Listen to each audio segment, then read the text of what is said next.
प्रश्न 27। आकृति में जीवा PQ व्यास AB द्वारा समद्विभाजित होती है। यदि AQ समानांतर PB तो दिखाएं कि PQ भी वृत्त का व्यास है। तो यहाँ पे पहले हम एक वृत्त बना लेंगे इस तरह से। तो कह रहा है कि आकृति में जीवा PQ, आकृति में जीवा PQ, देखिए पहले AQ बना लेते हैं यहाँ पे, AQ और PB, AQ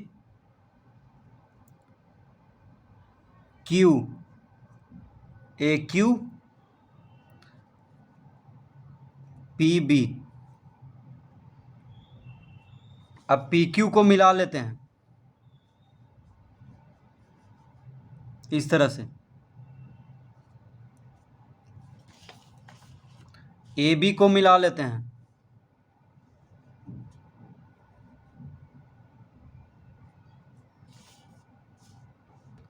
यहाँ पे O लिखेंगे। तो आकृति में जीवा PQ, देखिए PQ ये हो गया जीवा, PQ व्यास AB द्वारा समद्विभाजित हो रहा है। तो यहाँ पे AB क्या है? व्यास है, इस वृत्त का व्यास है AB, ठीक है।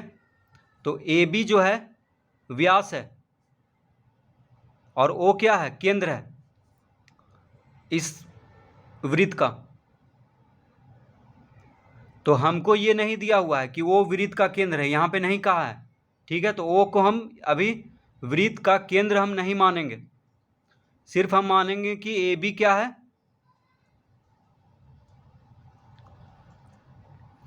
AB क्या है? व्यास है। तो AB जो है PQ को समद्विभाजित कर रहा है। इसका मतलब हुआ कि AB PQ को दो बराबर भाग में बांट रहा है, यानी OP और OQ बराबर है, यहाँ पे दिया हुआ है। क्योंकि AB जो है PQ को समद्विभाजित कर रहा है, इसका मतलब PQ दो बराबर भाग में बांट रहा है PQ को। कौन? AB व्यास जो है। तो इसका मतलब OP और OQ बराबर हो जाएगा, यहाँ पे दिया हुआ है OP और OQ बराबर है, ठीक है। लेकिन ये नहीं कह रहा है कि O केंद्र है। ये अभी हमको ये यहाँ पे सिद्ध करना है कि O केंद्र है। तो दिखाना है कि PQ भी वृत्त का व्यास है, ठीक है। हमको ये दिखाना है कि PQ भी वृत्त का व्यास है। तो सबसे पहले हम यहाँ पे क्या लिखेंगे?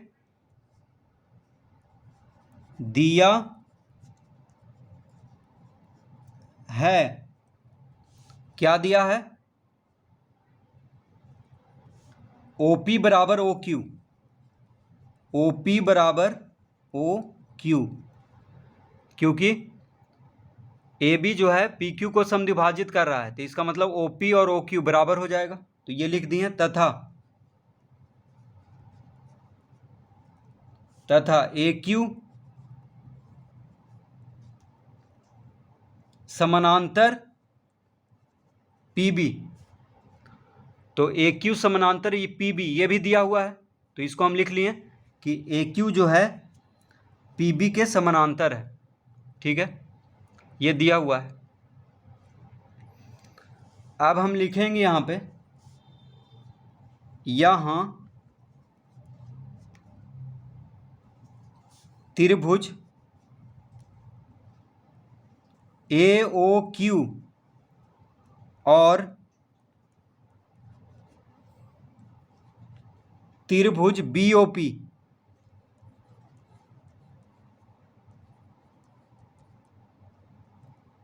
अब यहाँ पे देखिए दो त्रिभुज बन रहा है। एक त्रिभुज है AOQ, देखिए AOQ एक त्रिभुज बन रहा है, एक त्रिभुज है BOP। तो ये दोनों त्रिभुज को सर्वासम सिद्ध करेंगे हम यहाँ पे। तो यहाँ त्रिभुज AOQ और त्रिभुज BOP में, तो त्रिभुज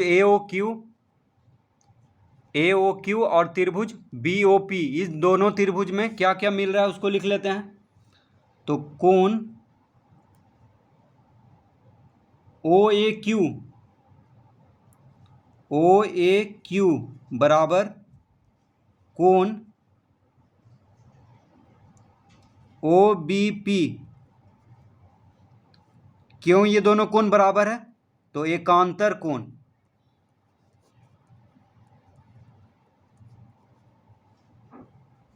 एकांतर कोण है। तो देखिए त्रिभुज ए ओ क्यू और त्रिभुज बी ओ पी में कोण ओ ए क्यू बराबर कोण ओ बी पी, ये कैसे बराबर है? तो एकांतर कोण है। तो कोण ओ ए क्यू, देखिए ओ ए क्यू ये वाला कोण, इसको कहेंगे कोण ओ ए क्यू, ठीक है। तो त्रिभुज ए ओ क्यू में, इस त्रिभुज में ये जो कोण है कोण ओ ए क्यू, ये कोण और कोण ओ बी पी, ये दोनों कोण बराबर है। क्यों बराबर है? क्योंकि दिया हुआ है कि ए क्यू समानांतर है पी बी के। देखिए ए क्यू जब समानांतर है पी बी के और ए बी क्या है? एक तिर्यक रेखा है, तो ये जो कोण बनेगा ये दोनों कोण एकांतर कोण बनेगा, ठीक है। क्योंकि ए क्यू और पी बी समानांतर है और ए बी क्या है? तिर्यक रेखा है।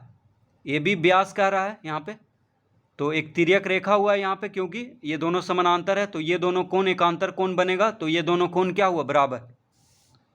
तो कोण ओ ए क्यू बराबर कोण ओ बी पी लिखेंगे, एकांतर कोण। फिर लिखेंगे कोण ए ओ क्यू बराबर कोण बी ओ पी। ये कैसे हुआ? तो लिखेंगे शीर्षा भी मुख कोण। तो कोण ए ओ क्यू और कोण बी ओ पी बराबर होगा।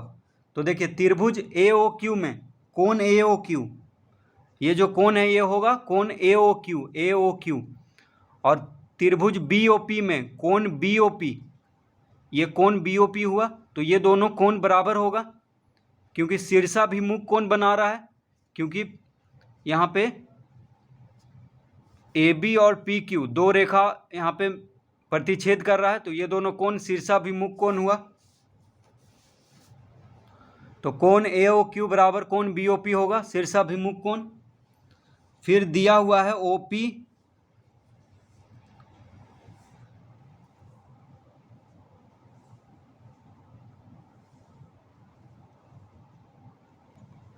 तो त्रिभुज ए ओ क्यू में ओ क्यू बराबर है त्रिभुज बी ओ पी में ये बी ओ पी में ओ पी।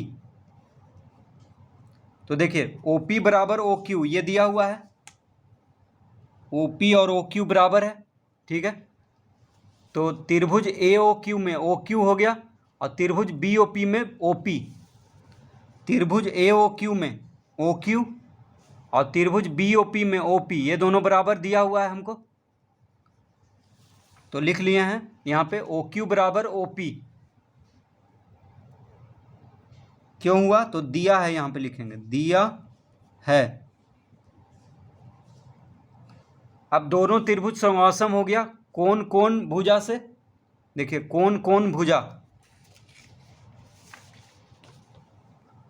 कोण कोण और भुजा, देखिए ये दोनों कोण बराबर है और एक भुजा, तो कोण कोण भुजा से ये दोनों त्रिभुज हो गया सर्वासम। तो यहाँ पे लिखेंगे अतः त्रिभुज ए ओ क्यू सर्वासम त्रिभुज बी ओ पी। कौन सा नियम है? तो ए एस यानी कोण कोण भुजा नियम से। तो कोण कोण भुजा नियम से ये दोनों त्रिभुज हो गया सर्वासम। तो जब त्रिभुज सर्वासम हो गया तो उसका संगत भाग भी सब बराबर हो जाएगा। तो लिखेंगे अतः ओ ए बराबर ओ बी। क्यों हुआ? तो सी पी सी टी लिखेंगे, यानी सर्वासम त्रिभुजों के संगत भाग बराबर होता है। तो ओ ए और ओ बी बराबर हो जाएगा। त्रिभुज ए ओ क्यू में ओ ए और त्रिभुज बी ओ पी में ओ बी, ये दोनों बराबर हो जाएगा, क्योंकि दोनों त्रिभुज जब सर्वासम है, ये दोनों त्रिभुज जब सर्वासम है तो इसका संगत भाग यानी बाकी सब जो भाग है वो भी सर्वासम हो जाएगा। तो OA बराबर OB हो गया। देखिए OA, ये OA है और ये OB, ये भी बराबर हो जाएगा। OA बराबर OB, ठीक है।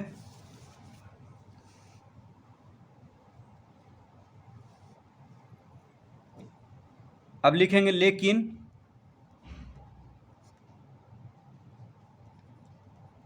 AB तो वृत्त का व्यास है। लेकिन दिया हुआ है कि AB वृत्त का व्यास है, ठीक है। क्या दिया हुआ है कि AB क्या है, व्यास है। प्रश्न में दिया हुआ है कि AB इस वृत्त का व्यास है। तो जब AB वृत्त का व्यास है और OA और OB जब बराबर हो गया तो OA और OB क्या है, AB का ही भाग है। देखिए AB वृत्त का व्यास दिया हुआ है और हमको यहाँ पे आ गया है OA बराबर OB। इसका मतलब हुआ कि OA और OB, OA AB का आधा हो गया और OB भी AB का आधा हो गया, ठीक है। तो लिखेंगे यहाँ पे अतः OA बराबर OB बराबर 1/2 AB, यानी AB OA हो गया AB का आधा और OB भी हो गया AB का आधा, क्योंकि OA बराबर OB अभी हम निकाले हैं और AB वृत्त का व्यास है। तो इसका मतलब क्या हुआ, तो लिखेंगे अतः OA और OB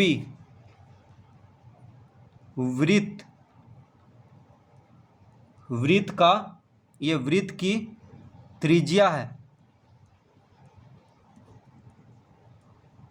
तो OA और OB वृत्त की त्रिज्या है क्योंकि AB वृत्त का व्यास दिया हुआ है और OA बराबर OB आ गया है, यानी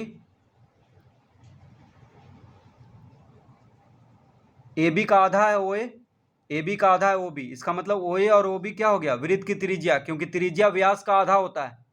तो OA और OB वृत्त की त्रिज्या आ गया। इसका मतलब क्या हुआ कि अतः वृत्त का केंद्र O है। इसका मतलब ये हुआ कि वृत्त का केंद्र O है, क्योंकि OA और OB जब वृत्त की त्रिज्या है, देखिए OA और OB जब वृत्त की त्रिज्या है तो O क्या हो जाएगा, केंद्र हो जाएगा इस वृत्त का। तो वृत्त का केंद्र O आ गया है। तो लिखेंगे अतः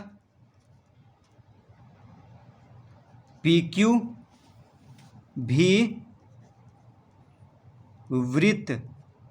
भी वृत्त का व्यास है। तो जब